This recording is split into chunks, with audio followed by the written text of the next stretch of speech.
Jueves 23 de agosto. La carta de Jerusalén. Escucha Hechos capítulo 15, versículos 22 al 29.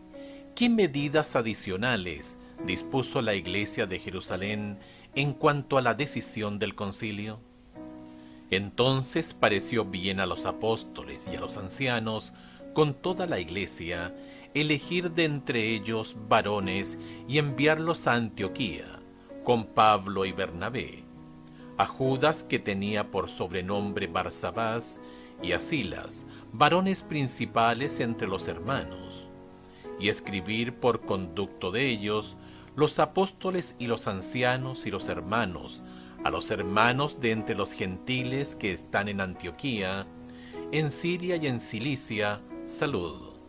Por cuanto hemos oído que algunos que han salido de nosotros, a los cuales no dimos orden, os han inquietado con palabras, perturbando vuestras almas, mandando circuncidaros y guardar la ley, nos ha parecido bien, habiendo llegado a un acuerdo, elegir varones y enviarlos a vosotros con vuestros amados Bernabé y Pablo, hombres que han expuesto su vida por el nombre de nuestro Señor Jesucristo. Así que enviamos a Judas y a Silas, los cuales también de palabra os harán saber lo mismo, porque ha parecido bien al Espíritu Santo y a nosotros no imponeros ninguna carga más que estas cosas necesarias, que os abstengáis de lo sacrificado a ídolos, de sangre, de ahogado y de fornicación, de las cuales cosas, si os guardareis, bien haréis. Pasadlo bien. La primera medida fue escribir una carta a los creyentes gentiles para informarles lo que se había decidido.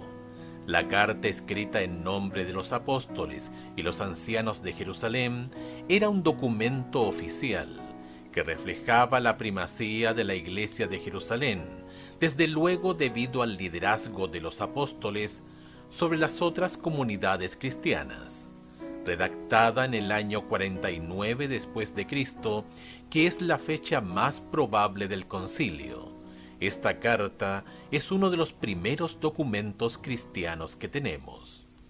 La iglesia de Jerusalén también decidió designar a dos delegados, Judas, Barsabás y Silas, para que acompañaran a Pablo y a Bernabé hasta Antioquía. Su misión era llevar la carta y confirmar su contenido. Escucha Hechos capítulo 15 versos 30 al 33. ¿De qué forma reaccionó la iglesia de Antioquía frente a la carta? Así pues, los que fueron enviados descendieron a Antioquía, y reuniendo a la congregación, entregaron la carta, habiendo leído, la cual se regocijaron por la consolación. Y Judas y Silas, como ellos también eran profetas, consolaron y confirmaron a los hermanos con abundancia de palabras. Y pasando algún tiempo allí, fueron despedidos en paz por los hermanos para volver a aquellos que los habían enviado. Cuando se leyó la carta, la iglesia se llenó de gran gozo por el mensaje alentador. La circuncisión no era necesaria para los conversos gentiles. Tampoco plantearon ninguna objeción a las exigencias de la carta, entre paréntesis, el cuádruple decreto apostólico. Así se resolvió, al menos en teoría, la primera división más grave de la iglesia primitiva. Al concluir el concilio, el evangelio de Pablo fue plenamente reconocido por los dirigentes eclesiásticos de Jerusalén, quienes les extendieron a él y a Bernabé la mano derecha del compañerismo como señal de aceptación y confianza. Gálatas capítulo 2 verso 9. Sin embargo, a los cristianos judíos que seguían viviendo según la ley judía, todavía les resultaba sumamente problemático compartir la mesa con los gentiles, quienes a efectos prácticos seguían siendo ritualmente inmundos. Este problema aparece, por ejemplo, en el incidente asociado con Pedro en Gálatas capítulo 2 versos 11 al 14. Elena de White dice, comillas, aún los discípulos no estaban todos preparados para aceptar de buen grado la decisión del concilio. Cierre de comillas, Hechos de los Apóstoles, página 160. Sé honesto contigo mismo.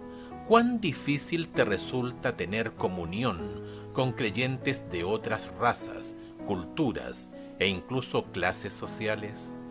¿De qué manera puedes deshacerte de esa actitud decididamente antievangélica?